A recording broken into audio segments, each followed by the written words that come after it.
sans comblement spontané de tous les intervalles qui séparent ces images. Et alors, ce qui est passionnant, c'est de voir à quel point les grands films de l'histoire du cinéma sont souvent des films qui réfléchissent à cette question immobilité, fixité et fluidité du mouvement. Les Moissons du ciel. Les Moissons du ciel. Alors, pour dire un mot du début peut-être des Moissons du ciel, c'est un film qui vraiment pense la manière dont le mouvement advient au cinéma, et que avant cette scène-là qu'on voit ici, qui est une scène de chasse aux sauterelles, puisque le paysage a été envahi, paysage américain, envahi par les sauterelles, et bien juste avant cette découverte des grandes plaines et des espaces sublimes du sud-américain, eh bien il y a au début du film un générique qui est composé de 24 photos d'époque, de l'époque où se passe le film, début du XXe siècle, photos d'immenses photographes, de Lewis Hine, de très grands photographes qui ont photographié l'Amérique urbaine.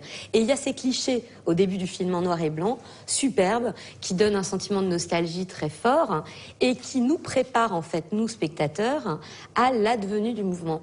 Et à la sortie surtout de l'urbanité pour arriver dans la campagne. Voilà. Parce que ce qui se passe dans Les Moissons du ciel, il faut vraiment que tout le monde voit ce film parce que c'est magnifique. Et on va marcher dans le blé. Ce qui se passe dans Les Moissons du ciel, c'est que le paysage est constamment... Les hommes sont au milieu d'un paysage qui est presque le personnage principal du film, et dont on ne sait jamais, d'ailleurs, je voudrais avoir votre avis là-dessus, s'il est... Alors, mettons qu'on soit des romantiques, et qu'on dise, voilà, le paysage des Moissons du ciel exprime, comme l'âme est un paysage choisi, donc le paysage exprime l'intérieur des pensées, les passions, puisqu'il y a une histoire d'amour dedans. Les cieux un peu orageux, ça change sans arrêt. Etc. Donc on aurait là l'intérieur d'une âme, version lamartinienne du truc. Mais on pourrait aussi considérer que le paysage s'en fout. Et qu'en somme, le paysage, il est indifférent et qu'il dit le silence, à l'intérieur duquel, là, quelques hommes apparaissent et essaient de faire ce qu'ils peuvent, comme les seuls bavards, finalement, dans un îlot silencieux. Je crois que cette tension, elle est au cœur du film. C'est vraiment une manière intéressante de l'aborder parce qu'il y a les deux. Il y a le paysage qui s'embrase. De la même façon qu'il y a une rédemption ou pas de rédemption, d'ailleurs, dans le film. Il y a des incendies. Donc tout ce paysage, et c'est magnifique, cette nature sublime, est brûlée, embrasée par le feu, est envahie de sauterelles, donc dévastée par les sauterelles qui mangent les récoltes. Donc il y a ce côté, le paysage, signifiant la tragédie des hommes, puisque le sujet du film, c'est la manière dont 3 migrants venant faire des récoltes saisonnières vont être menés à leur perte par une situation de tension sociale très forte, avec le grand propriétaire fermier qui est le propriétaire qui tombe amoureux de la femme de Richard Gere, qui se fait passer pour la sœur de Richard Gere, enfin peu importe. Donc on va vers une tragédie humaine dont tout le paysage s'enflamme en même temps que les passions des hommes, et en même temps il y a une indifférence de la nature que Cavell d'ailleurs, Stanley Cavell, qui est un philosophe américain qui était le professeur en philosophie de Terrence Malick, le réalisateur de ce film, à Harvard dans les années 60. Cavell a écrit sur le film de son ancien élève et disait, bah oui, c'est ce film, ce qu'il a de sublime, c'est qu'il montre la manière dont les objets et la réalité et le monde peut participer à sa représentation à l'écran. Et c'est Heidegger qui le convoque pour commenter cela, Cavell, et la manière dont, tout en participant à leur existence à l'écran, eh bien, ils semblent être dans une inexpressivité radicale qui, du coup, isole davantage encore les personnages et rend tragique leur séparation du monde. Surtout, voilà, c'est ça, donne le sentiment d'une solitude abyssale, vertigineuse, effrayante. Il y a notamment une scène dans le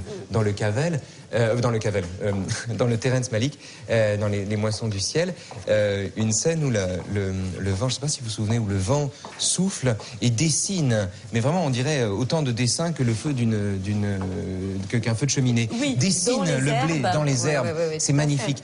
Mais alors non seulement c'est magnifique, et c'est un dessin permanent, c'est une inventivité folle, mais ça n'a pas de sens. Absolument. Ça n'a aucun sens. C'est cette dramatisation de la nature, dont Bazin disait que c'était l'essence du cinéma était de révéler la capacité dramatique de la nature, qui est le drame d'une nature qui est parfois insignifiante ou impénétrable pour nous, dont nous sommes séparés. Et c'est ça que le cinéma, et c'est là pour le spectateur, le cinéma est une expérience cruciale. c'est qu'il nous réconcilie avec ce monde dont nous nous sentons parfois séparés. Et que l'expérience pour des jeunes, par exemple, pour beaucoup de gens diront à quel point le cinéma dans leur jeunesse a été un moment, dans des moments où on se sent seul, différent de tout le monde adulte, plus non plus appartenant à l'enfance. Le cinéma est le moment où on se réconcilie avec le monde, où on a l'occasion d'être, ensemble. Il y a deux façons aussi de se réconcilier avec le monde, hein. C'est-à-dire que le cinéma fonctionne comme un consolateur, mais également comme un exhausteur de goût. C'est pas la même façon de se réconcilier avec le monde. Dans un cas, le cinéma nous fait oublier la réalité. Dans l'autre cas, il nous la montre telle qu'on a oublié de la voir. Telle qu'on a oublié de la voir. Telle qu'on a oublié de la regarder. Alors là, il y a un grand absent jusqu'ici dans notre conversation, c'est le spectateur. Le voilà en force, en foule. En foule, parce que le cinéma, c'est ça aussi. C'est l'objet d'une expérience esthétique collective. C'est pas moi seul devant mon livre dans la solitude glorieuse de Nerval ou que sais-je. C'est moi, spectateur, pris dans une époque. Le cinéma s'adresse à des gens dans une époque particulière et comme une collectivité. Et c'est une réception collective pour, par exemple... De sorte qu'une des images les plus fameuses du cinéma, c'est l'image des spectateurs eux-mêmes regardant un film. Exactement. C'est souvent un spectacle. Hein, oui, c'est souvent un spectacle. C'est souvent un spectacle parce que c'est une manière de briser une sorte de tabou. Aller montrer les spectateurs en train de regarder un film, c'est montrer ce que nous, précisément, nous ne voyons d'ordinaire pas. Quand on regarde un film, on est en situation de voir un monde... allez-y, montrez-nous, moi je suis comme au cinéma, là. Quand on est dans leur situation à eux, en somme, on est en situation de voir un monde projeté sur un écran dont on est absent. Et c'est ça, donc Cavell, justement, dans ce livre, La projection du monde, dit à quel point c'est constitutif de ce qu'est le médium cinématographique, c'est que finalement, nous soyons absents de cette projection mécanique du monde. Et le mécanisme, évidemment, il est là-bas. Mais oui, parce que c'est l'œil ultime, c'est celui-là. Voilà. Il est là. C'est l'œil ultime, c'est le halo de lumière qui est la source de l'émerveillement de tous ceux qui sont là. Donc c'est comme si le seul œil à ne pas regarder, c'est l'œil qui projette. En l'occurrence, c'est celui qui projette le monde, hein, pour reprendre le titre du livre de Cavell. Et en même temps, ce qui est frappant aussi et difficile à entendre, c'est en cela que le cinéma n'est pas forcément consolateur. C'est que ce que projette ça, ce que projette le projecteur, est indifférent à ceux qui le regardent. Il est indifférent aux acteurs d'un film, et en particulier quand le film est fait, monté et qu'il n'existe plus que sur un support à 2 dimensions, que les gens le regardent ou non. Ou non, absolument. Il y a une indifférence, évidemment, du spectacle à celui qui voit ce spectacle. Et en même temps, il est évident que ce qui se joue pour tous ces hommes et ces femmes réunis ensemble, c'est quelque chose qui, sur le plan de l'expérience de leur vie d'hommes et de femmes, est crucial. Dans ces moments de cinéma, eh bien, le cinéma, on le regarde, mais il nous regarde. Et là, d'ailleurs, j'ai là normalement un ouvrage de quelqu'un qui a très bien parlé de cette expérience de l'homme ordinaire, du cinéma, et qui dit que ce qui est incroyable avec les films, c'est à quel point ils font partie de nos vies et qu'ils nous regardent. C'est ce caractère invraisemblable ou paradoxal d'une certitude qui est que ces images ne restent en nous et ne nous reviennent si vivement, non parce que nous les avions maîtrisées dès l'abord, mais parce qu'elles nous ont photographiées pendant notre enfance, et hors même du malaise de cette enfance. Donc l'idée, c'est que ces images que sont le cinéma, elles nous échappent en partie parce qu'elles constituent notre vie. Elles n'ont pas été des objets distants de nous et de nos vies. Elles se sont mêlées à nos souvenirs de notre enfance. Et alors, c'est pour ça que parfois on en a des souvenirs imprécis d'ailleurs. Des souvenirs imprécis, et bien souvent d'ailleurs les souvenirs imprécis qu'on en a sont les souvenirs les plus émus. Voilà. Et comme si effectivement l'image s'était affranchie de ce qu'elle est exactement pour se mêler à la mémoire et à ce mélange. Tout à l'heure on parlait de la persistance rétinienne qui garantissait la continuité de l'image par-delà les intervalles. Là il y a une persistance mémorielle qui garantit la continuité d'une émotion par-delà l'oubli de ce qu'est l'image en elle-même. C'est aussi la raison pour laquelle, je ne sais pas ce que vous en pensez, il y a plein de films jouent sur la possibilité pour un un spectateur, non, pour un spectateur, pour un acteur, justement, de sortir de la toile elle-même, de s'affranchir de l'écran. Absolument, de sortir de l'écran, ce qui évidemment conduit à une interrogation vive. Qu'est-ce que ça veut dire? Qu'est-ce que ça veut dire sortir de l'écran? Eh ben, ça veut dire crever l'écran. Crever l'écran, c'est à la fois ce que fait l'acteur de cinéma, somme toute.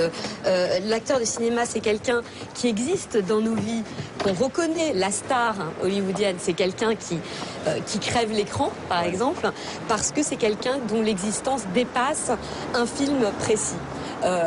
James Stewart existe en dehors de Sueur froide. C'est un modèle dans nos têtes avec lesquels on grandit, avec lesquels certains garçons grandissent comme une image de la masculinité, par exemple. Crever l'écran, c'est comme ça. C'est un être qui a cette capacité-là. Et puis, c'est pour le spectateur peut-être le rêve que ce monde projeté et qui est à jamais distant de nos vies parce que tout s'y passe de manière tellement plus fluide, tellement plus heureuse, tellement plus intéressante, riche, rebondissante, et bien que ce monde-là, on puisse en être parfois. Le rêve, et c'est le rêve réalisé, que réalise eh bien, une héroïne de cinéma Mia Farrow. Interprétée par Mia Farrow, le rêve de rencontrer cet homme dont elle tombe amoureuse sur un écran, qui est un archéologue, un chercheur de trésors, et qu'elle va rencontrer et qui va sortir de l'écran, et elle-même va pouvoir rentrer dans cet écran. C'est la Rose pourpre du Caire. Voilà l'affiche. Incroyable. Mais ce qui est extraordinaire dans la Rose pourpre du Caire, enfin tout est extraordinaire, c'est peut-être le meilleur film de Woody Allen. Absolument, c'est un chef-d'œuvre. Ce qui est particulièrement génial dedans, c'est qu'elle tombe amoureuse du personnage de fiction qui sort de l'écran, qui la voit tous les soirs et qui lui dit « Vous devez vraiment adorer ce film, je vous prends dans mes bras ». Et elle tombe également amoureuse, comme si c'était quelqu'un d'autre, de l'acteur qui donne le jour à ce personnage. Et qui est furieux d'ailleurs de voir que son personnage s'affranchit de lui. Et elle les distingue parfaitement. Elle dit « Ah mais je vous reconnais, vous êtes l'acteur qui ?» Alors que l'instant d'avant, elle était avec le personnage lui-même qui lui faisait la cour. Et ce sont pour elle deux personnes parfaitement différentes. Absolument. Qu'est-ce que ça veut dire ça? Eh ben, c'est une manière de préparer, me semble-t-il, ce qui va être le dénouement, c'est-à-dire un retour au réel. C'est qu'au fond, il n'y aura pas de vie pour elle, et elle le sait et elle le sent, qu'il n'y aura pas de vie pour elle hors du fait de se coltiner finalement son mari réel et de revenir à ce fainéant qu'elle fuit en allant au cinéma. C'est le mari, ça. Ça, c'est le mari. Et qui finalement est l'être de chair et de sang qui lui est possible d'aimer. Alors il y a toute cette réflexion dans le film sur l'amour du cinéma. Sur l'amour du cinéma qui est un amour d'un monde où tout est mieux et tout est plus grand, et qui a en même temps évidemment une fuite du réel, et qui est l'amour de nos vies magnifiées. Voilà. Et finalement, ce que cette fréquentation du cinéma et cet amour de ce personnage et de l'acteur qu'elle rencontre va lui permettre de découvrir, c'est la possibilité de reconnaître, elle, dans ses vies, dans sa vie à elle, des moments de cinéma, des moments cinématographiques. C'est aussi la raison. C'est-à-dire des moments intenses. Ce qui est extraordinaire, évidemment, c'est que le film à l'intérieur duquel elle fait l'apprentissage que finalement la réalité tangible vaut mieux qu'un monde idéal, est un film. Est un film. Eh oui, c'est un film. Donc on ne sait pas qui l'emporte à la fin. Exactement, on ne sait pas qui l'emporte. Et on ne sait pas également si la leçon du film, c'est que l'univers cinématographique est plus désirable que la réalité, ou si il vaut mieux désirer ce qu'on a sous la main. Ce qu'on a sous la main, absolument. Et en un sens, Woody Allen est quelqu'un d'extraordinaire parce qu'il poursuit cette réflexion dans le dernier film qui est sorti tout récemment, Whatever Works. Je ne l'ai pas vu. Et qui est un film qui débute par une adresse au public où le personnage principal, qui est un sexagénaire, disons, new-yorkais, un peu veule, un peu comme ça, brutal, s'adresse au public, dit « Alors pourquoi êtes-vous là, vous voulez que je vous raconte mon histoire, c'est ça ? Vous voulez que je vous raconte ma vision de ma vie, ce qu'au bout en 50 ans, j'ai construit comme petite philosophie de ma vie. Eh bien, je vais vous raconter, mais vous risquez d'être déçus, c'est une histoire un peu banale. Moi, finalement, je pense que dans l'existence, ce qui vaut la peine, c'est tout ce qui marche, tout ce qui fonctionne, whatever works. Et il va raconter comment sa vision de l'amour, l'amour qui marche, l'amour qui nous rend heureux, c'est l'amour qui est faisable. Voilà, c'est celui où on fait ce qu'on peut. En un sens, c'est une lecture de la Rose pourpre du Caire. Et est-ce que les premières tentatives, justement, de sortir de l'écran c'était pas Belmondo, par exemple, qui dit si vous aimez pas la campagne, il regarde la caméra, il dit si vous n'aimez pas la campagne, si vous n'aimez pas ci, si vous n'aimez pas ça, allez vous faire foutre. Est-ce que c'est pas le premier moment justement où le personnage s'affranchit un peu de son statut de personnage, comme s'il y avait l'envie de se libérer de son créateur. Ouais, complètement. Et les grands cinéastes, ils ont toujours joué de ça, toujours joué de Belmondo, parce que c'est l'icône Belmondo. Quand on le fait jouer dans un film, on sait que le spectateur aura en tête tout le mythe de Pierre Olfou, le passé de Belmondo et ça, et qu'il faut jouer avec ça. Pareil que Catherine Deneuve, il faut jouer. Oui, avec parce que Desplechin fait pareil dans Le Comte de Noël. Desplechin fait pareil. Catherine Deneuve parle, raconte sa vie, etc. Et elle s'adresse à la caméra au début du film, elle présente sa maison, elle dit alors voilà, là c'est là que mon mari a l'habitude de lire son journal. Donc elle fait un peu la maîtresse de maison, alors qu'on l'a vu dans tant de films de Deneuve être la femme maîtresse des lieux qui décide si les amants rentrent chez elle ou pas, etc. Et bien là, on la découvre en même temps que cette maison qui en effet est la maison cinéma dans laquelle nous on a toujours vu Deneuve. Enfin moi depuis petite. C'est ça, la maison cinéma. En fait, le cinéma c'est une dimension philosophique dans la mesure où le cinéma réfléchit nécessairement sur lui-même. Alors c'est ça qui est... Il cesse de mettre en scène sa propre réflexion. Absolument. Merci. Dit Cavell. Ouais. Merci.